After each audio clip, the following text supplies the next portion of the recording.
Hello and welcome back to the channel. And if this is your first time here, welcome.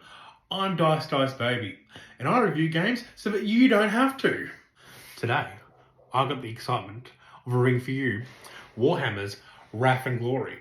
This is Warhammer's flagship TTRPG. In Wrath and Glory, you get to explore the grim darkness of the 41st Millennium. How exciting is that? Games Workshop have entrusted the printing of Wrath and Glory to the company Cubicle 7, who so far have done a wonderful job. Their original earlier editions weren't printed by Cubicle 7, but are still compatible with any modules they currently release. Today, we're going to look at a few of the game's mechanics, discuss some positives, and talk about a few of the negatives. In Wrath and Glory, your Game Master will decide a tier of play for you, whether it be tier 1, 2, 3, or 4. Each tier gets more powerful than the last, so tier 1 being the lowest, tier 4 being the highest.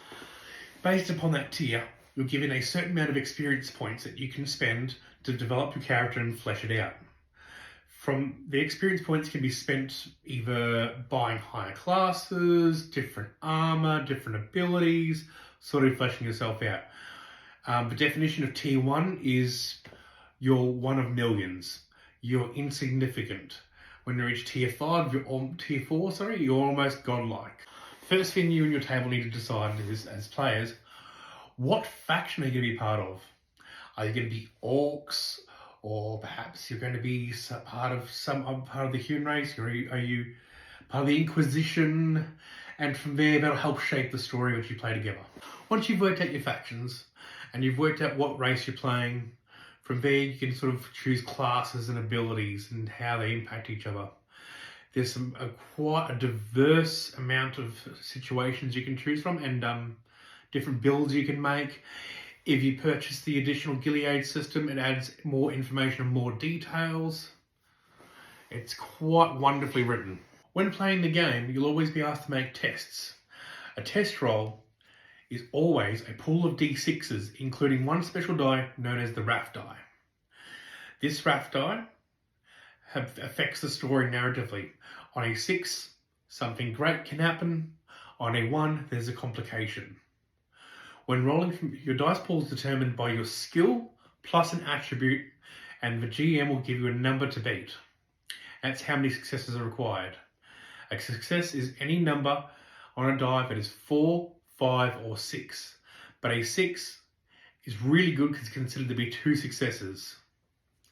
If you roll a 1, 2, or 3 on a normal dice, it has no effect other than not being a success. However, once again, if you roll a 1 on a Wrath die, it is counted as a complication. Another brilliant mechanic in the game is you have what's called Wrath points and Glory points. These can be used to affect the outcomes of die rolls, add additional dice to your pool, or add something thematic to enhance the scene by your choosing and with the approval of the GM. The GM also has what is called a threat pool. As you fail on things or different things adjust, the GM will gather more and more threat, which he can then use to add to his personal dice pool to affect how it comes from his end and make it a little bit harder for you and just help push the story on narratively. In this sense of the game, it's brilliant because it teaches resource management, which is crucial. There are also optional rules where with the Wrath and Glory points, because they're a communal pool for the players, you can have what's called greed. If a player chooses to take a Wrath or Glory point without consulting the others, or against the others' wishes, if they don't succeed on what they wish to do, they then incur a level of greed or perhaps a level of chaos. So your player's alignment can shift as you play, and eventually your focus may not be what the party's actually trying to achieve. So let's talk about the positives. One of the great things is the 40k universe has been really fleshed out considering for how long it's been around. There's this endless amount of in-depth stories that you can draw upon from inspiration with your writing campaign, or there's flexibility in the character, how you want to build them. There's a strong narrative focus to each story, and you really feel like when you've been given a task, you feel there's complications, there's obstacles, and you work through it together as a team. The other great thing is, in combat or in situations where it might be chasing someone down over rooftop cathedrals and jumping from building to building, it feels epic and doesn't feel like it wants to punish players. One of the key features I really enjoyed was, with the builds, there's so much flexibility that anyone could sort of build the direction how they feel their playstyle might be. There's that much diversity, there's that many different weapon choices. If you have the right amount of XP, you can put it into certain skills that you feel you really need. It's just blisteringly wide variety of choice. So we've talked about some of the positives of the game. Let's talk about the negatives. Unfortunately for new players, this can be a really, really steep learning curve to sort of get down the idea of the mechanics and how things fit in. So often you will require almost a full session zero if you're going to start an ongoing campaign to do up character sheets with each other and sort of learn and balance. And it can get quite confusing early on, but usually around halfway through the first session, you start to feel you have a base understanding of how the rules go.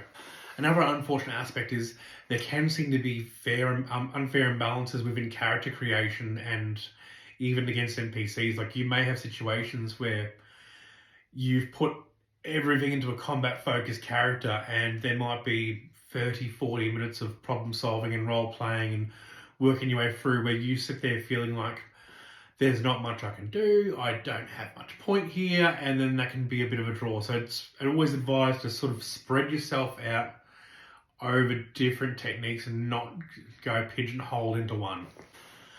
At times, like all TTRPGs, there can be times where the rules are a little muddy and aren't quite clear, and it's hard to get rules clarity. However, there is a strong network of people on social media who support the game and are willing to advise on any rules questions you may have.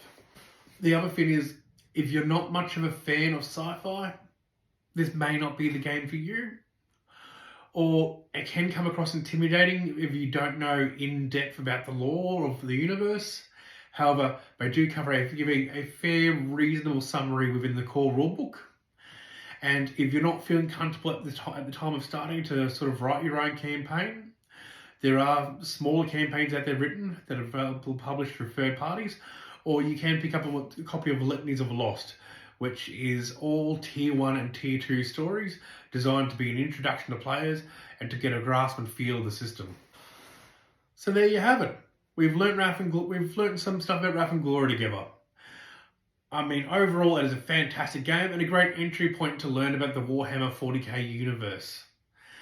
It's an inclusive game, it's fun, it may have its downsides, but genuinely it's enjoyable, especially with the amount of resources people have put out there for cinematics on the YouTube or music playlists.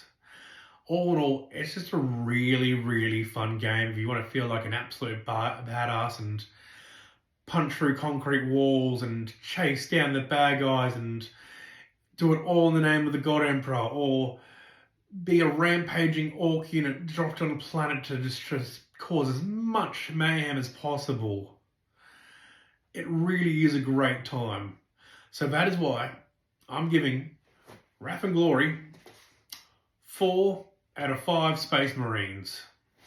I really hope you've enjoyed the video. And if you have, please like, comment, and subscribe to the channel. And feel free to share with your friends. Also, what's some of your stories from the Warhammer universe? Have you had any interesting experiences with playing a tabletop game? Do you know much about the Warhammer universe? Or are you a long-time veteran who's been there from near start? Let us know. As always, I'm Dice Baby. Thank you.